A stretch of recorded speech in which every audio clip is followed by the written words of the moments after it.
जी, तो हमने जो क्वेश्चन आपने क्वेश्चन किया था कि आपने सेल की मिस्टर अकबर को, ठीक है, तो अकबर, इसकी करेक्ट एंट्री होनी चाहिए अकबर अकाउंट डेबिट और सेल्स क्रेडिट। लेकिन रॉन्ग एंट्री क्या हुई है इसमें? वो कह रहे हैं कि was recorded in Akbari account, यानी अकबर की बजाय ये अकबरी अकाउंट में चला गया। अकबरी सेल डेबिट और सेल्स क्रेडिट दोनों अकाउंट रिसीवेबल हैं, एक यहाँ नेम से है तो हम नेम से कर रहे हैं। अब इसको रेक्टिफाई करना है, इट्स वेरी सिंपल। अब अकबरी गलती से डेबिट हुआ है, इसको क्रेडिट कर दो और अकबर को डेबिट कर दो, सेल बिल्कुल करेक्ट है। अकबर डेबिट और अकबरी क्रेडिट। जी, और कोई इस क्वेश्चन में? क्वेश्चन नंबर 2 में और कोई प्रॉब्लम? जी, अब मैं आप लोगों से पूछता हूँ जो एंट्रियां आप लोगों ने की हैं। ये जी, पहली 6 एंट्री वाली क्या की है आपने? कि मुबशिर कुछ पूछना चाह रहे हैं, पूछ लें। सर, ये 6 वाली बता दें एकदम। कि मैं 6 वाली पहले करवा देता हूँ। A receipt of cash from Mr. Raja, 3000, had been entered on the debit side of cash book and credit side of Mr. R account as 300। ठीक है जी, यानी आपने सेल कैश रिसीव किया मिस्टर राजा से 3000 का, लेकिन आपने डेबिट साइड और क्रेडिट साइड पर दोनों जगह रिकॉर्ड कर दिया 300। यानी आप इस तरह देख लें इस एंट्री को, अगर मैं इस तरह कहूं कि आपने कैश रिसीव किया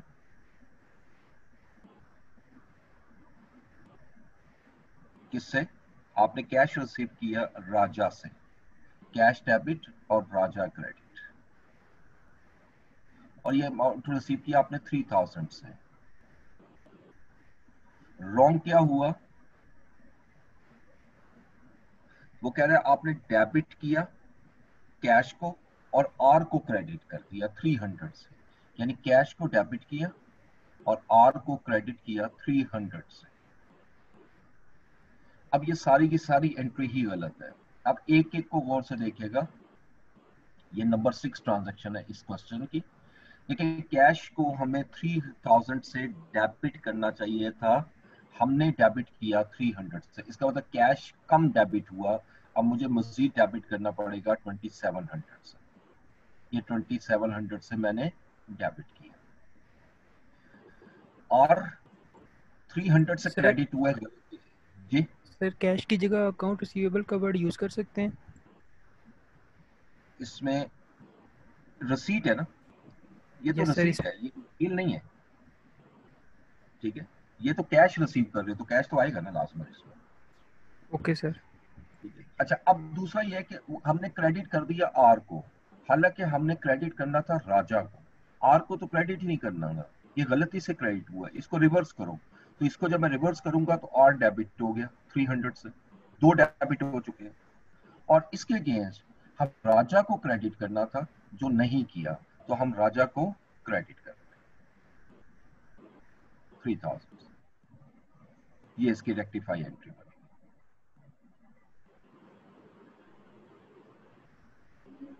जी, अब बताइएगा, मैं क्वेश्चन करता हूं आप लोगों से, अगर किसी को है तो पूछ लीजिएगा, नहीं तो मेरी बारी आ गई है। पहली एंट्री क्या की है अफकारुल हक, बताइए।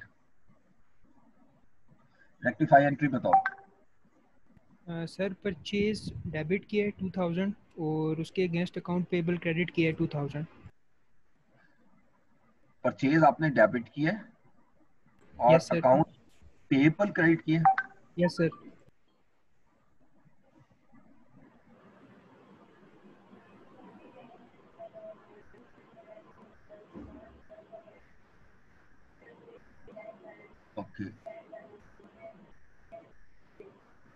ये एंट्री है purchase of plant on credit from mister S has been completely omitted from books, ये टोटली ओमिट हो गई। तो आपको परचेज डेबिट नहीं करना, आपने प्लांट खरीदा है, ठीक है। तो इसकी जो एंट्री होगी वो रेक्टिफाई एंट्री होगी प्लांट डेबिट, और यहाँ नेम से लिखना है प्लीज, क्योंकि यहाँ पर ये जो नेम जब दिए होते हैं ना, क्योंकि नेम से रिप्लेस हो रहा है, तो आपने अकाउंट रिसीवेबल लिखे जरूर, लेकिन उसके साथ नेम लिखना है।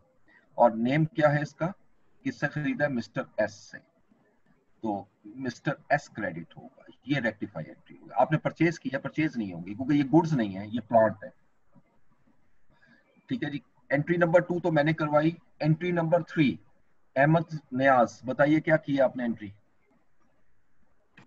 सर इसके अंदर वैन डेबिट हुई है 300,000 से और purchases sorry sundry expenses credit हुए 300,000। तो बिल्कुल ठीक है, एब्सोल्युटली, यानी आपको इसमें वैन को डेबिट करना है रेक्टिफाई एंट्री में, और सन्ड्री एक्सपेंसेस को क्रेडिट करना है। गुड। अलिया कंवल, आप बताइएगा फोर्थ एंट्री आपने किया, क्या की है, purchase and sales were over added by 6,000।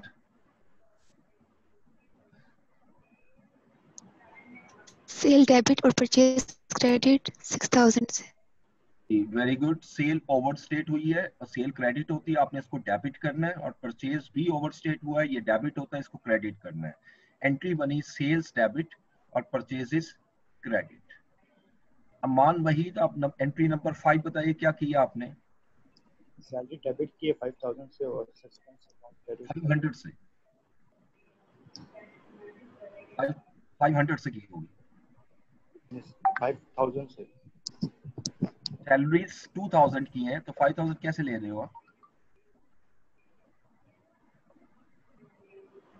देखो ना, सैलरीज पे की हैं 2,000 की, रॉन्गली रिकॉर्ड हुई हैं बुक्स में 1,500 की। इसका तो 500 रुपए की सैलरी हमने रिकॉर्ड नहीं की, 500 की हमने सैलरी रिकॉर्ड नहीं की, तो 500 से एंट्री होनी चाहिए। 500 वो एक जगह बदल गए। हाँ जी, 500 से सैलरी डेबिट और 500 से कैश क्रेडिट, ठीक है जी। उसके बाद नेक्स्ट आइएगा, एंट्री नंबर 6 तो मैंने करवा दी। एंट्री 7 आयशा मेहरबान, आप बताइएगा एंट्री 7 क्या किया आपने।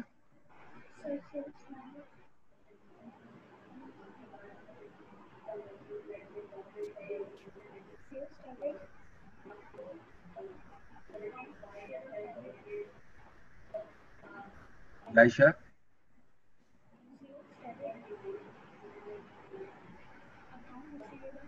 आपकी आवाज नहीं आ रही। सेल्स डेबिट और मिस्टर महबूब क्रेडिट 45 से, ठीक है। आपने 105 की सेल की, ठीक है, थैंक यू। सेल्स आपने डेबिट की, सेल्स 105 की थी महबूब को, और आपने रिकॉर्ड की बुक्स में बोथ डेबिट एंड क्रेडिट 150, यानी सेल भी ज्यादा रिकॉर्ड हो गई और मिस्टर महबूब भी ज्यादा रिकॉर्ड हो गया। अब मिस्टर महबूब को डेबिट करेंगे और सॉरी सेल्स को आप डेबिट करेंगे,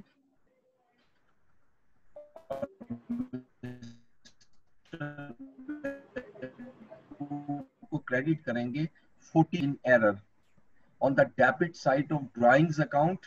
मायरा सोहेल, आप बताइएगा क्या एंट्री की आपने इसकी। परचेज डेबिट और ड्राइंग्स क्रेडिट 800 से। परचेज डेबिट और ड्राइंग्स क्रेडिट 800 से, गुड। अच्छा, उसके बाद ये बिल्कुल ठीक है एंट्री। लास्ट एंट्री बताइएगा Mubashir Shabir, discount allowed of 570 had been entered in error on the debit side of discount received account.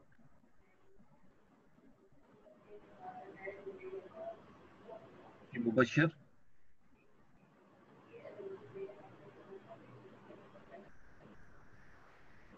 Sir ये लास्ट वाली करवा दें। अच्छा मैं करवा दूं। देखो इस एंट्री को देखिएगा, पहले तो उसकी करेक्ट एंट्री देखें। आपने डिस्काउंट अलाउ की है, डिस्काउंट अलाउड की एंट्री क्या होती है,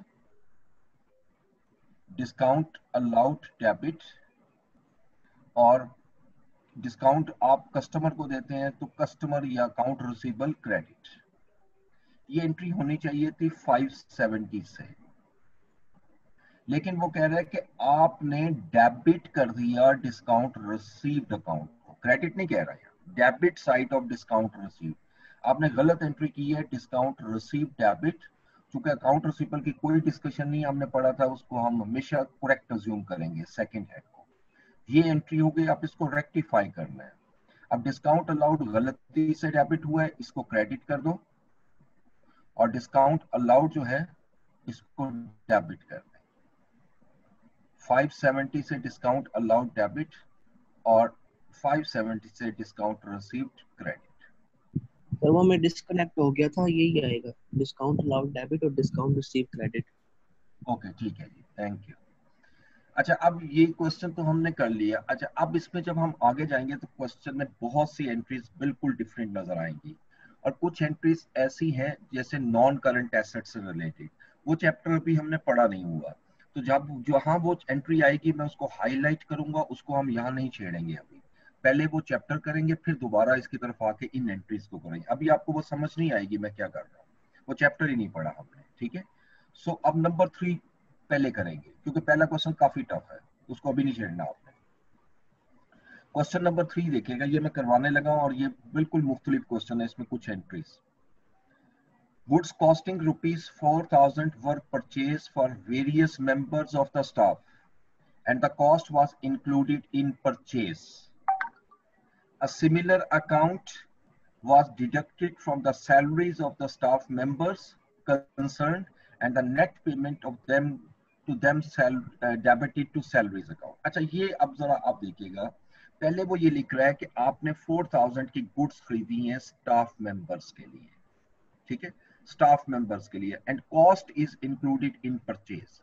देखिए, इसकी रेक्टिफाई पहले तो करेक्ट एंट्री पास करते हैं, CWR, ये 3 कॉलम हम बना लेते हैं। इसमें 2 एरर्स हैं, 2 कंबाइन करनी है। देखिए, जिस वक्त आपने कोई गुड्स खरीदते हैं स्टाफ मेंबर्स के लिए, ठीक है, तो ये फिर आपने एडवांस को डेबिट करना होता है। इसकी एंट्री होती है correct entry, advances to employees.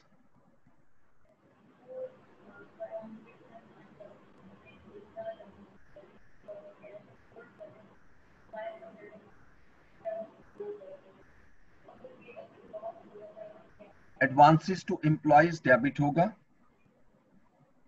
कितने से, 4,000 रुपीज से, और क्रेडिट होगा कैश।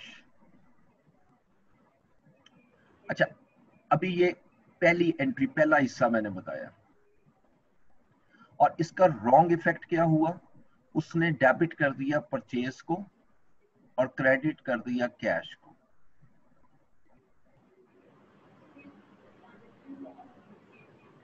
अभी रेक्टिफाई नहीं करना, क्योंकि इसे आगे भी उसने कुछ किया है। आगे लिख रहा है the similar amount was deducted from the salaries of staff members concerned. यानी जिस वक्त आप पेमेंट करने लगे, सैलरी देने लगे, उसमें से ये 4,000 आपने डिडक्ट कर लिया, and the net payment to them debited to salaries account, ठीक है। अब होना क्या चाहिए था, कोई भी सैलरी के अमाउंट ले ले, फिक्टिशियस अमाउंट बेशक ले।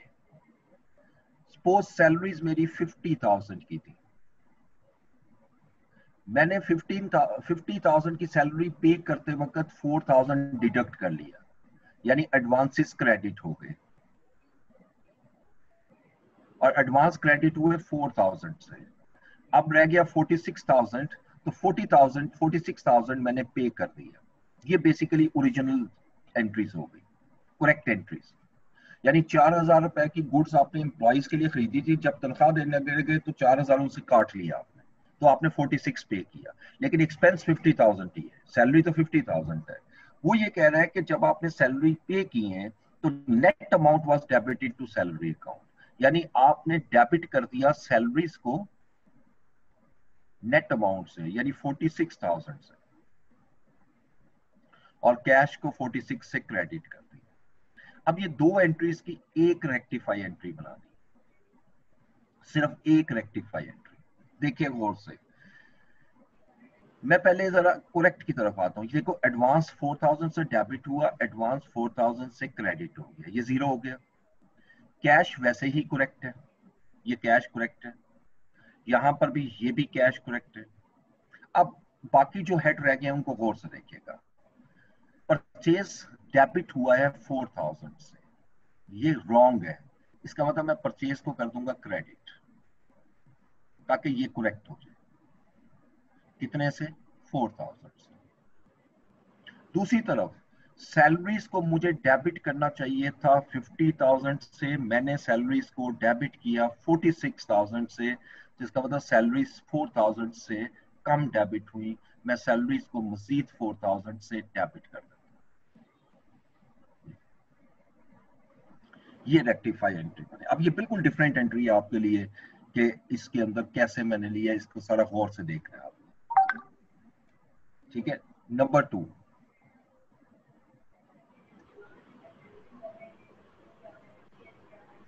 Entry number 2।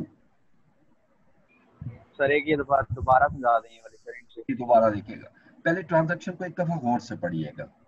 वो लिख रहा है goods costing ₹5,000 were purchased for various members of the staff. ठीक है जी, यानी ये हमने अपने लिए नहीं खरीदी बेचने के लिए, बल्कि स्टाफ के लिए खरीदी हमने। And the cost was included in purchase. पहली मिस्टेक तो ये हुई, ये हमारी परचेज है ही नहीं थी।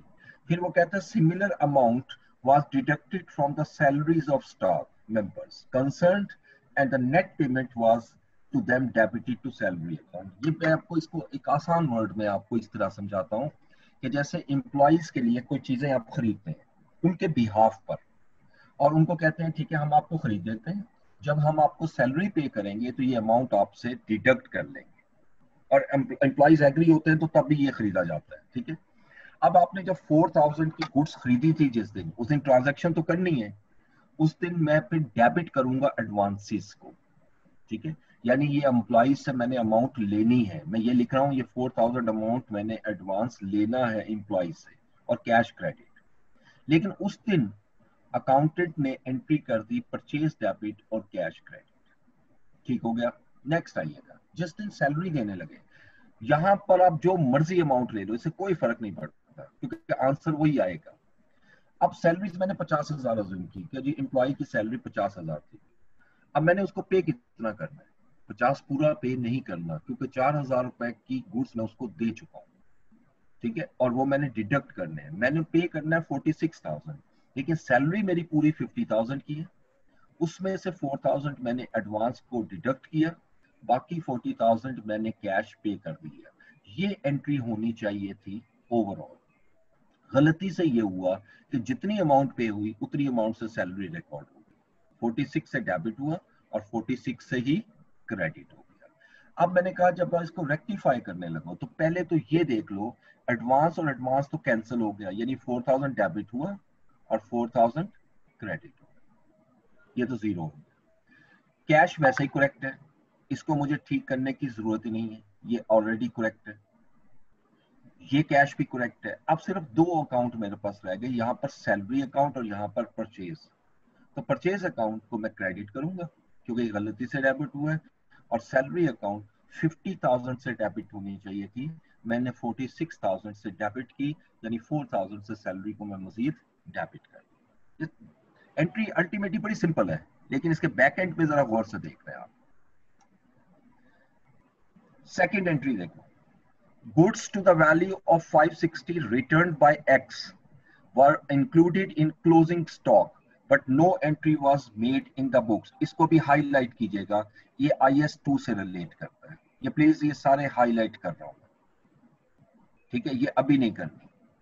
स्टॉक और नॉन करंट एसेट, ये दो चैप्टर हमारे रहते हैं। Number 3, a bill for ₹6,000 for the erection of a small shed was debited to repair account। आपने 6,000 का इरेक्ट करवाया स्मॉल शेड और आपने इसको डेबिट कर दिया रिपेयर्स अकाउंट। तो ये तो आसान एंट्री है। इसकी करेक्ट एंट्री क्या होनी चाहिए? जल्दी से बोलेगा correct entry. Any student? Sir इसमें रिपेयर्स क्रेडिट हो जाएंगे 6,000 से, और सर बिल जो है वो डेबिट हो जाएगा 6,000। बिल किस चीज का? बिल तो कोई अकाउंट नहीं होता। इरेक्शन ऑफ स्मॉल शेड, ठीक है। देखो बेसिकली जो शेड पे आप एक्सपेंस कर रहे हो वो बिल्डिंग में फॉल करता है।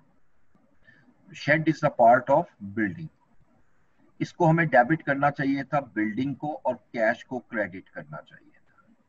ठीक है, हमने क्या किया, हमने डेबिट कर दिया रिपेयर्स को और कैश को क्रेडिट कर दिया। आप एंट्री बिल्कुल ठीक बता रहे थे लेकिन हेड यूज नहीं कर रहे थे। यहाँ डेबिट होगा बिल्डिंग जो शेड है जो डेबिट नहीं हो सका, और रिपेयर्स को मैं क्रेडिट कर दूं और इसमें अमाउंट वही आएगी जो क्वेश्चन में दी हुई,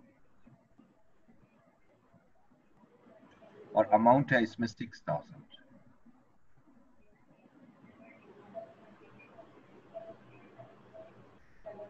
ट्रांजैक्शन नंबर 4 सॉरी, ये 3 थी और 4।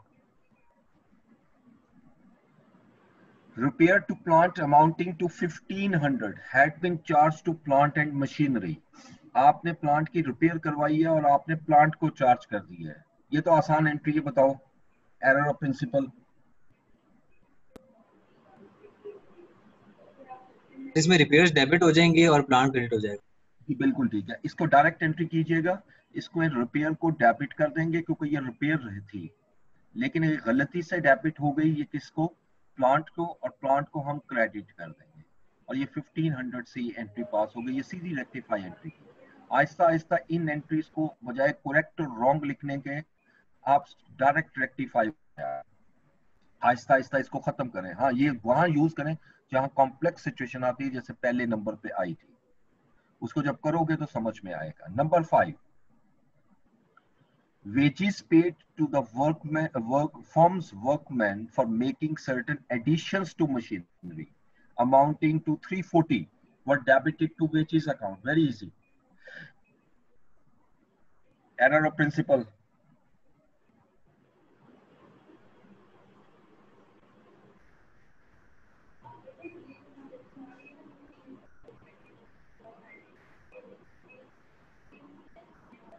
Yes,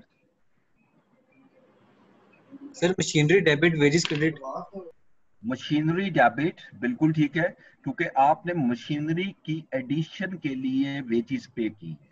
तो जो भी कॉस्ट आप नॉन करंट एसेट पे लगाते हो ताकि वो आपकी वर्किंग कंडीशन पे आ जाए, वो सारी के सारे कॉस्ट ऑफ एसेट में ऐड होती है। और गलती से डेबिट हो गया वेजेस को, तो वेजेस को तो क्रेडिट करेंगे, तो मैं डेबिट करूंगा मशीन को।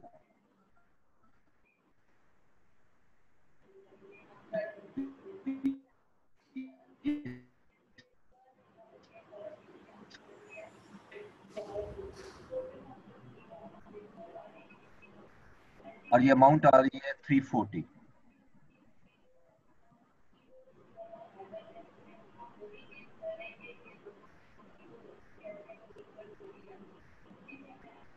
एंट्री नंबर 6,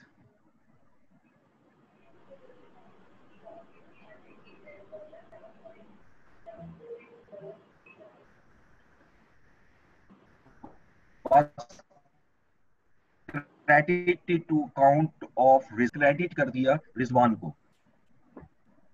सर इसमें शान डेबिट हो जाएगा, रिजवान क्रेडिट क्रेडिट हो जाएगा। रिजवान तो ऑलरेडी क्रेडिट हो गया गलती से। सर रिजवान डेबिट हो जाएगा, शान क्रेडिट हो जाएगा। पहले रॉन्ग को पकड़ा करो। देखो गलती से क्रेडिट हुआ रिजवान को, तो रिजवान को डेबिट करो और शान को क्रेडिट।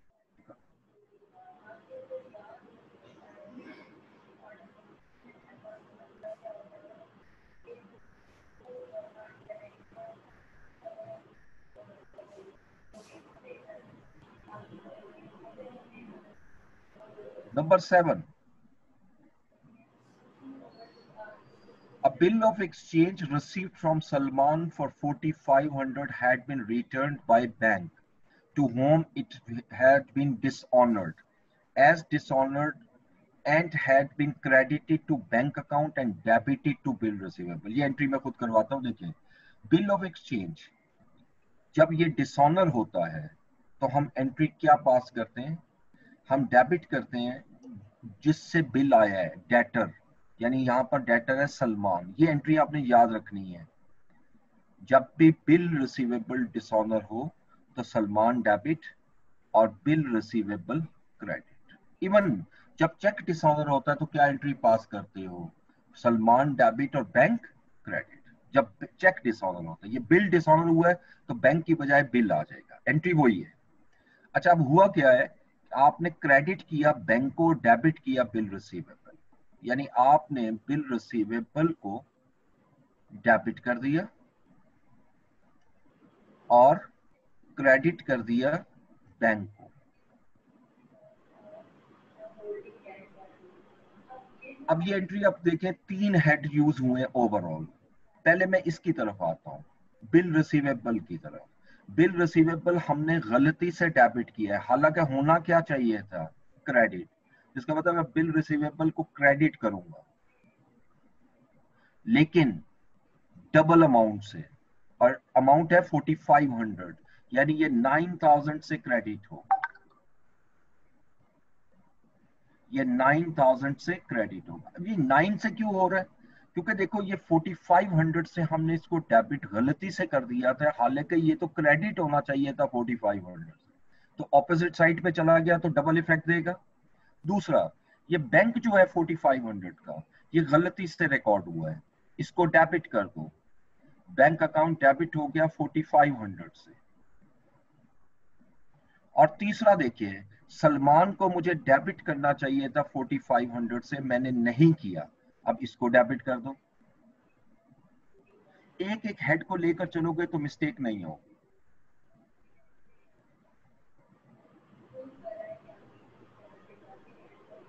ठीक है जी।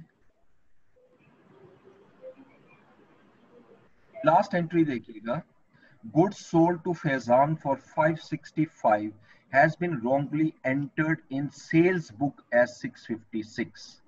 आपने 565 की गुड्स सेल की हैं फैजान को, और गलती से आपने सेल को डेबिट, सेल बुक में आप 656 ले गए। ठीक है, अब इसकी क्या एंट्री करूं, इसको रेक्टिफाई कैसे करूं? इसमें सेल्स डेबिट हो जाएगा और फैजान क्रेडिट हो जाएगा। बिल्कुल, और कितने अमाउंट से? 91 रुपीज से। हाँ जी, दोनों का डिफरेंस। असल में यहाँ पर आपने ये ज़हन में रखना है कि ये जो अमाउंट है ये ज्यादा रिकॉर्ड होगी बुक में। जब बुक में रिकॉर्ड हुई तो दोनों इफेक्ट इसके गलत होंगे, यानी इसकी जो रेक्टिफाई एंट्री है वो मैं यहाँ बना देता हूँ, नंबर 8 की, और इसकी रेक्टिफाई बनेगी Faizan debit, sales debit, sales ज्यादा रिकॉर्ड हुई है 91 से, और फैजान क्रेडिट 91 से।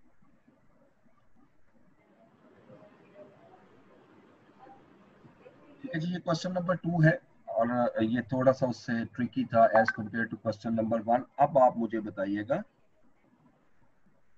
कि इसमें कोई प्रॉब्लम हो तो डिस्कस करते हैं, मैं अगले क्वेश्चन पर नहीं तो मूव करूं।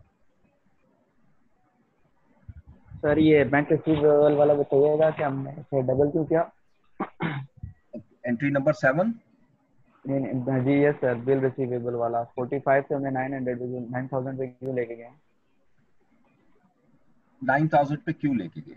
देखो ये आपके सामने है, हम ये सेवरल टाइम पढ़ चुके हैं, बीआरएस से पढ़ रहे हैं। एक चीज डेबिट की बजाय क्रेडिट हो जाए या क्रेडिट की बजाय डेबिट हो जाए, वो हमेशा डबल इफेक्ट देती है। अब डबल इफेक्ट क्यों देती है वो भी देख लीजिएगा। ये बिल रिसीवेबल का लेजर है, करेक्ट ट्रीटमेंट क्या था, मुझे 4500 से इसको क्रेडिट करना चाहिए था, ये करेक्ट ट्रीटमेंट है। लेकिन हुआ क्या, हमने बिल रिसीवेबल को डेबिट कर दिया, ये रॉन्ग है। अब जब मैं इसको रेक्टिफाई करूंगा, हम तो ये पढ़ के आए हैं जो रॉन्ग है उसको रिवर्स कर दो, ठीक है, ये 4500 को खत्म करना है तो इसको डेबिट करना पड़ेगा, ये तो खत्म हो गया, ये ठीक हो गया। लेकिन ये क्रेडिट भी तो रिकॉर्ड करना है ना, ये भी क्रेडिट रिकॉर्ड किया, बजाय 2 मरतबा रिकॉर्ड करने के हम इस अमाउंट को डबल कर देते हैं। हमेशा जब ऑपोजिट साइड पे जाएगा सेम अकाउंट के तो आप उसको डबल अमाउंट से रिकॉर्ड करो। ठीक हो गया जी? जी ठीक सर। अब इसमें मैंने एक ट्रांजैक्शन छोड़ी है, ट्रांजैक्शन नंबर 2 है तो बहुत इजी, लेकिन जब तक आप इसके क्लोजिंग स्टॉक का एक पूरा चैप्टर है IS2, जब हम पढ़ लेंगे तो आपके लिए ज्यादा आसान हो जाएगा।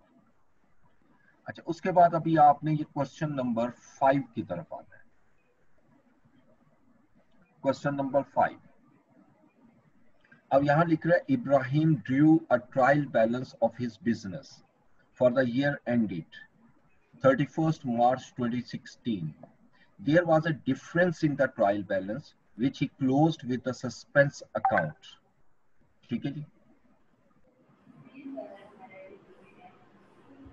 The following errors were found. ये errors आपने की हैं। अब इन एरर, और ये क्लियरली बता रहा है कि आपका डेबिट साइड और क्रेडिट साइड टैली नहीं हो रही। जब डेबिट और क्रेडिट टैली नहीं हो रही तो यकीनन यहाँ से जो एंट्रीज आएंगी वहां से सस्पेंस जनरेट होगा। अब जरा देखिए पहली entry, purchase day book for the month of April 2015 was undercast by 1000। Purchase day book जो है ये मेरी कम रिकॉर्ड हुई है, क्या एंट्री पास करोगे? सर परचेज डेबिट और सस्पेंस क्रेडिट 1000 से। सस्पेंस क्रेडिट, देखो इस क्वेश्चन में हम अब सस्पेंस क्यों यूज कर रहे हैं, क्योंकि यहाँ पर ऊपर क्लियरली लिखा हुआ है कि आपका जो ट्रायल बैलेंस है वो टैली नहीं है। यहाँ आपने जो आपकी परचेज डे बुक की एंट्री इस तरह भी तो हो सकती है, परचेज डेबिट और अकाउंट्स पेबल क्रेडिट, लेकिन यहाँ मैं ऐसे नहीं करूंगा क्योंकि यहाँ सस्पेंस अकाउंट यूज होता है। तो लिहाजा इसकी मैं नई स्लाइड ले लूं।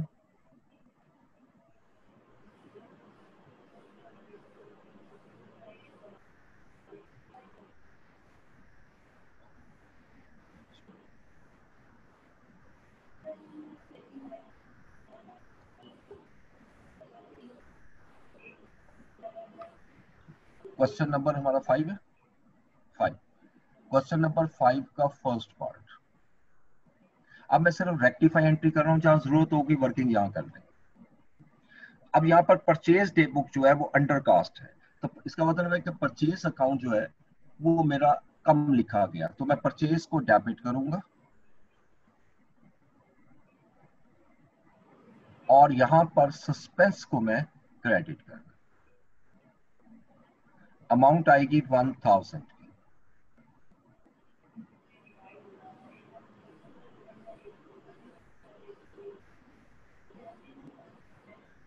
Number 2, a furniture purchase for 8100 was entered in furniture account as 810। आपने फर्नीचर खरीदा 8100 का, लेकिन आपने फर्नीचर अकाउंट में एंटर कर दिया 810 से। जी क्या एंट्री पास करोगे? सर फर्नीचर डेबिट और सस्पेंस क्रेडिट 7290 की अमाउंट। 7290। देखो यहाँ सिर्फ फर्नीचर गलत हुआ है। एक होता है जी फर्नीचर खरीदा है और आपने परचेज में डाल दिया है, या परचेज की और फर्नीचर में डाल दिया है, उसमें सस्पेंस यूज नहीं होता। ये लिख रहा है परचेज किया फर्नीचर 8100 का, आपने उसको फर्नीचर अकाउंट में 810 से लिखा है। तो इस हमने क्या पढ़ा था, opposite account will be treated as correct. तो फर्नीचर कम लिखा गया है तो फर्नीचर को मैं डेबिट करूंगा। दोनों अमाउंट के डिफरेंस है, अंडरस्टेट है 7290। जैसे ही मैंने फर्नीचर को डेबिट किया, अब क्रेडिट इफेक्ट तो कोई भी मुझे नजर नहीं आ रहा, ठीक है जी। सिर्फ फर्नीचर गलत हुआ, बल्कि हमने यहां तक कहा कि इसका ऑपोजिट अकाउंट जो है वो हम अज्यूम करेंगे वो करेक्ट है, तो इसलिए क्रेडिट हमारा इसके अगेंस्ट सस्पेंस होगा 7290।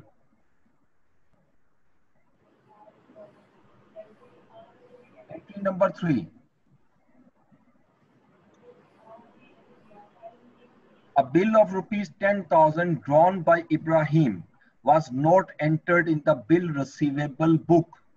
आपने एक बिल रिसीव किया 10,000 रुपीज का इब्राहिम से, लेकिन बिल रिसीवेबल बुक में रिकॉर्ड नहीं हुआ। ये बिल रिसीवेबल बुक जो है ये भी होती है, मतलब आपने बिल रिसीवेबल में रिकॉर्ड नहीं किया, सिंपल इसको ये मीनिंग लेना है कि बिल रिसीवेबल में रिकॉर्ड नहीं किया, इसकी कोई सेपरेट बुक तो होती नहीं है। तो बिल रिसीवेबल में मैंने रिकॉर्ड नहीं किया, तो बिल रिसीवेबल डेबिट होना चाहिए क्रेडिट? क्रेडिट होगा। डेबिट, बिल रिसीवेबल हमेशा डेबिट होता है। वो तो डिसऑनर हुआ था तो क्रेडिट किया था ना सर। इब्राहिम ही ड्रॉ कर रहे हैं ना सर, तो इसका मतलब है जा नहीं रहा हमारे अकाउंट। नहीं, ड्रॉन का मतलब क्या होता है?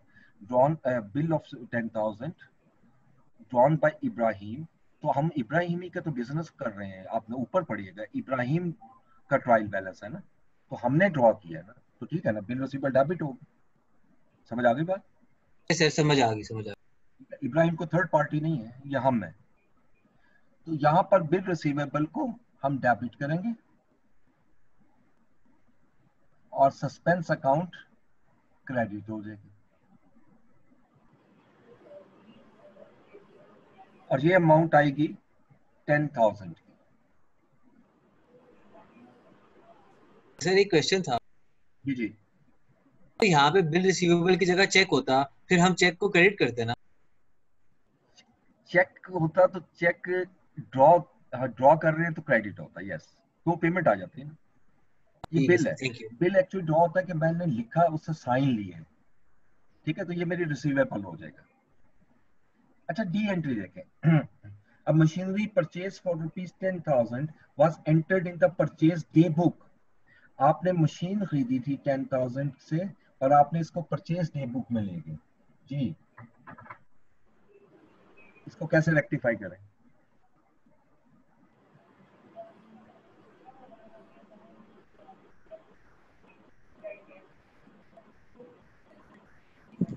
Machinery to suspense, machinery debit और परचेज क्रेडिट, यहाँ तो सस्पेंस आ ही नहीं रहा है। गौर से देखो, आपने मशीनरी खरीदी है 10,000 रुपीज की, आपने एंटर कर दिया परचेज में, ठीक है, ये तो एक हेड दूसरे से रिप्लेस हो रहा है, तो यहाँ तो सस्पेंस आएगा ही नहीं। जरूरी नहीं है कि हर एंट्री में सस्पेंस आए, ठीक है। यहाँ पर पहली एंट्री में उसमें फर्क ये है कि ये डे बुक आपकी अंडर कास्ट हुई थी, ये दूसरी एंट्री में फर्नीचर जो खरीदा था वो फर्नीचर को ही किया है, लेकिन अमाउंट गलत हुई है। यहाँ पर मशीनरी खरीदी है, मशीनरी डेबिट होती है, आपने परचेज में रिकॉर्ड कर दिया, परचेज भी डेबिट होती है, एक अकाउंट की बजाय दूसरे में चला गया। इसकी तो सिंपल एंट्री ये होगी, मशीन डेबिट और परचेज क्रेडिट, मशीन डेबिट और परचेज क्रेडिट, और ये अमाउंट आएगी 10,000। 10,000 है, ठीक है। लास्ट एंट्री देखिएगा, क्वेश्चन नंबर 5 की last entry, sales day book was overcast by 10,000। ये तो आसान है, सर सेल्स डेबिट और सस्पेंस क्रेडिट। यस, यहाँ सेल ओवरकास्ट हुई है तो सेल्स को डेबिट कर दो, कोई सेल क्रेडिट होती है उसकी ओवरकास्ट होगी, सेल को डेबिट कर दो और सस्पेंस को क्रेडिट कर दो बाय 10,000।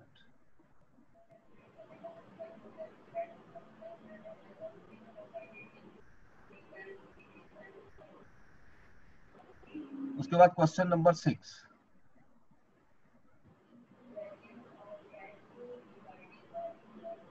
ये भी छेड़ना, 7 पहले करो। क्वेश्चन नंबर 7, अच्छा अब मैं कुछ क्वेश्चन मेरे ख्याल है होमवर्क के लिए देता हूँ इस तरह के। क्वेश्चन नंबर 7 लिखो होमवर्क के लिए, ये इजीली होगा आपसे इंशाल्लाह।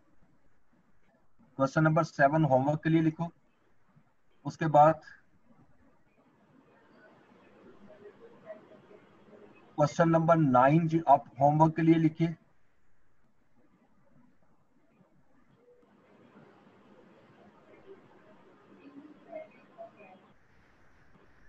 क्वेश्चन नंबर 10 होमवर्क के लिए लिखिएगा।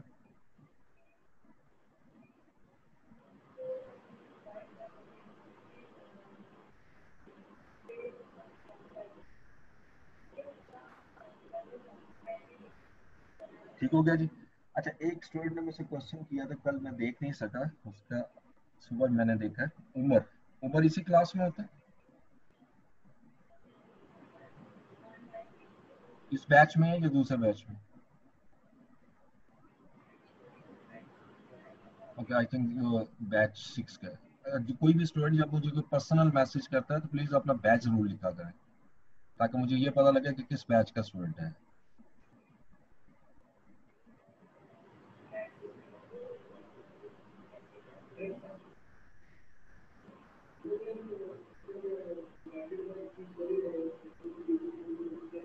ओके जी, तो ये मैंने अब क्वेश्चन दिया आपको, क्वेश्चन नंबर 10 भी होमवर्क के लिए, बस ये 10 तक है। ये 3 क्वेश्चन मैं दे रहा हूँ होमवर्क के लिए, और ये बहुत इजी है, 15 से 20 मिनट में आपका इंशाल्लाह हो जाएगा। 30 मिनट लगा लो, ये इससे ज्यादा का टास्क नहीं। अब आइएगा रिमेनिंग क्वेश्चंस की तरफ। क्वेश्चन नंबर 1, अब इसमें हमने अभी तो सिर्फ एंट्रीज कर रहे थे, अब प्रॉपर क्वेश्चन की रिक्वायरमेंट पे जाएंगे हम। इसमें देखिए रिक्वायरमेंट पहले पढ़िएगा, वो लिख रहा है number A, open a suspense account for the difference between the trial balance totals. अब ऊपर देख सकते हो बोल्ड में ट्रायल बैलेंस की दो वैल्यूज दी हुई हैं, एक डेबिट है और एक क्रेडिट है, ठीक है। Prepare the journal entries necessary to correct the errors, इसमें जनरल एंट्रीज भी मांगी है। And eliminate the balance on suspense account, narratives are not required. यानी आपने एंट्रीज पास करनी है, सस्पेंस अकाउंट आपने ओपन करना है, और अल्टीमेटली फिर जिस वक्त सारी एंट्रीज हो जाएंगी तो सस्पेंस अकाउंट का बैलेंस टैली हो जाएगा, ठीक है। अभी मैं टैली इसलिए नहीं कर सकता क्योंकि इसमें एक एंट्री ऐसी आ रही है जो नॉन करंट एसेट्स से रिलेट करती है, वो मैं कर तो दूंगा, आपको समझ नहीं आएगी, ठीक है। दूसरा वो कह रहा है drop a statement showing revised profit after correcting the above error. ये आपका नया पॉइंट है, इसको भी हम डिस्कस करेंगे कि जी जब हम एरर्स को करेक्ट कर लेते हैं तो बताइएगा हमारा फिर रिवाइज प्रॉफिट क्या होगा, ठीक है। अब देखिएगा यहां से the bookkeeping system of Asad is not computerized, and at 30th September 2015 the bookkeeper was unable to balance the accounts. The trial balance were totals were, ये डेबिट बैलेंस आ गया, ये क्रेडिट बैलेंस आ रहा है। अब देखो डेबिट साइड कम है, credit side ज्यादा है, तो डिफरेंस आ गया। यहां से मेरा सस्पेंस अकाउंट ओपन होगा, और सस्पेंस अकाउंट का बैलेंस मैं कहां पुट करूंगा, जोन सी साइड आपकी शॉर्टर साइड है जिसका टोटल लेसर है, वहां मैं उसको पुट करूंगा ताकि दोनों बैलेंस इक्वल हो जाए। Nevertheless, he proceeded to prepare the draft financial statement, inserting the difference to balance figure in the balance sheet. The draft profit and loss account showed a profit of 141,280 for the year ended 30th September 2015. ये उसने हमें profit दिया हुआ है। देखो बड़ी natural सी बात है, जब आपकी ये क्वेश्चन के अंदर यानी ट्रायल बैलेंस टैली नहीं हो रहा तो इसका मतलब एरर्स मौजूद है, और इसी ट्रायल बैलेंस पे आपने प्रॉफिट निकाला है 141,280, तो ये प्रॉफिट करेक्ट नहीं हो सकता। जब मैं रेक्टिफाई करूंगा तो ये प्रॉफिट मेरा रिवाइज हो जाएगा, और ये 6 मार्क्स का क्वेश्चन जो दिया हुआ इससे रिलेटेड है। He then opened a suspense account for the difference and began to check through the accounting record to find the differences. He found that following errors and omissions. अब ये errors और omissions है। Number 1 देखिएगा, ₹8980. The total of sales return book was September 2015 had been credited to purchase return account. आपका जो sales return का जो total आ रहा है वो गलती से आपने क्रेडिट कर दिया परचेज रिटर्न अकाउंट को, बुक को नहीं, अकाउंट को, ठीक है। अब मुझे बताइए इसमें मिस्टेक क्या हुई है। ये डिफरेंट नेचर है, सेल्स रिटर्न डेबिट होती है credit, anyone? Cell return debit होती है, और परचेज रिटर्न क्रेडिट। क्रेडिट। यानी इसका मतलब है कि आपने सेल रिटर्न में इसको डेबिट करना था, आपने इसको परचेज रिटर्न में क्रेडिट कर दिया, ठीक है। अब इस एंट्री में अगर मैं इस तरह समझाऊं, ये सेल रिटर्न का लेजर है, यहाँ डेबिट होना चाहिए था 8980, दैट शुड बी डेबिटेड, ये डेबिट होना चाहिए था, ये करेक्ट ट्रीटमेंट बता रहा हूँ। लेकिन रॉन्ग ट्रीटमेंट क्या हुआ कि आपने इसको परचेज रिटर्न में रिकॉर्ड कर दिया, और परचेज रिटर्न की किस साइड पे लिखा भी हुआ है, और ना भी लिखा हो तो परचेज रिटर्न होता ही क्रेडिट है, तो क्रेडिट साइड में लिख दिया 8980 जो कि गलत है। अब देखो मैं इसको, ये रॉन्ग हो गया, अब मैं इसको रेक्टिफाई करूं तो क्या करूंगा, पहले रॉन्ग इफेक्ट को देखिएगा। ये 8980 से गलती से क्रेडिट हुआ है परचेज रिटर्न को, मैं इसको डेबिट कर देता हूं परचेज रिटर्न।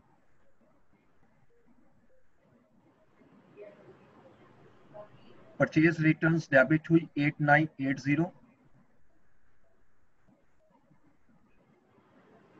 फिर सेल रिटर्न, ये तो हो गया ठीक, जैसे मैंने इसको डेबिट किया ये करेक्ट हो गया। अब cell return should be debited, ये डेबिट होनी चाहिए थी लेकिन ये तो हुई नहीं, क्योंकि इसकी जगह ये रिप्लेस हो गया परचेज रिटर्न, तो इसके साथ मैं सेल्स रिटर्न को भी डेबिट करूंगा।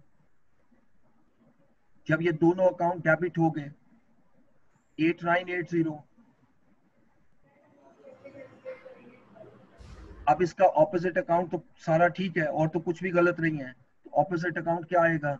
Suspense account. और देख लो ये खुद ही अमाउंट डबल हो गई। ये मैंने वो बताया था कि आपका posting to the wrong account of different nature, यानी एक अकाउंट जो डेबिट नेचर का है वो क्रेडिट नेचर वाले अकाउंट में ट्रांसफर हो गया। अब इसको अगर टोटल कर लें तो ये कितना आएगा जी? 60, 960, 1796। हाँ जी 17960।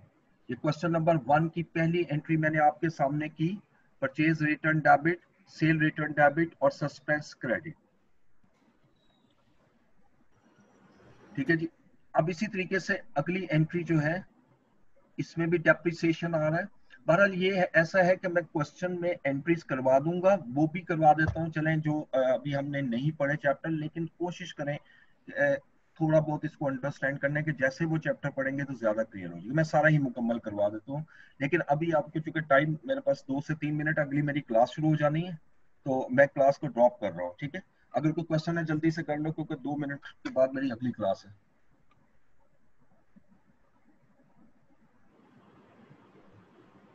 ओके जी, तो ये आपने होमवर्क कंप्लीट करके रखना। कल इसकी पहले ये क्वेश्चन 1 करूंगा, फिर मैं आपसे उसकी डिस्कशन करूँ। Thank you.